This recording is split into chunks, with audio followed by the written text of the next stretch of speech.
Hi, it's Mark Graban. Welcome to episode 423 of Lean Blog Audio. This is a post that I published on July 18th, 2025, titled Almost 17 Years Later, Reflections on Lean Hospitals and the Journey of Improvement. If you'd like to read the blog post, you can look for a link in the show notes or go to leanblog.org/audio 423. Now here's the post. It's hard to believe, but it's been almost 17 years since the first edition of my book Lean Hospitals was published, an effort that eventually received the Shingo Research and Professional Publication Award, and it's since reached many thousands of healthcare professionals around the world. When I wrote that first edition, lean in healthcare was still new territory. Many leaders were still asking questions like, will lean work in healthcare? Will it work? Today, the better question is, how do we make it work and sustain it? To mark this occasion of roughly 17 years, the book was out in 2008, in September, I think, I've been reflecting on some of the key ideas from the book, concepts that I think continue to resonate with readers, leaders, and improvement professionals. One quote from the book, forgive me for quoting myself, lean is not a quick fix or a project. It's a way of thinking, a way of managing, and a culture of continuous improvement.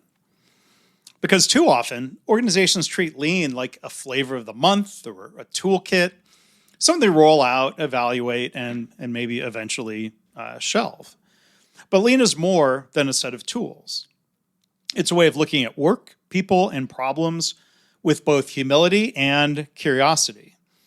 This message still holds up, and I expanded on it in the book Healthcare Kaizen, another Shingo Award recipient, where my co-author Joe Schwartz and I focus on how daily improvement, not just episodic events like Kaizen events or rapid improvement events as they're called, can transform culture and results. Again from the book. Lean helps leaders see and understand that it's not the individuals who are broken, but the system itself. See, this mindset shift, blaming the process or evaluating or examining the process, not the person, is still one of the most vital and often most difficult parts of lean transformation, yet alone the personal transformation of a leader. And I think I said yet alone. I know that's let alone. I think you know what I mean. That was a mistake. I explore this further, this mindset shift, speaking of mistakes, in my most recent book, The Mistakes That Make Us. That was Shingo Award number 3, where I wrote about creating psychologically safe environments where mistakes are treated as learning opportunities rather than personal failures. When we stop blaming people and start improving systems, everyone benefits, including the patient. Again from the book, lean doesn't mean doing more with less. It means doing the right things with the right resources without waste, or I would probably amend that to say with as little waste as possible. This one has always been important to clarify, especially in healthcare settings where the word lean is often misinterpreted, and this happens elsewhere, as cutting to the bone. True lean, though, provides support, not strain, for people doing the work. Lean gives time back to clinicians and staff by removing barriers, waste, and frustrations. It's not about squeezing more out of fewer people. It's about letting good people succeed in better systems.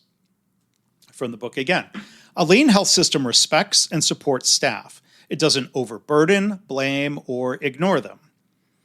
This goes to the heart of respect for people, one of the 2 foundational pillars of the Toyota Way.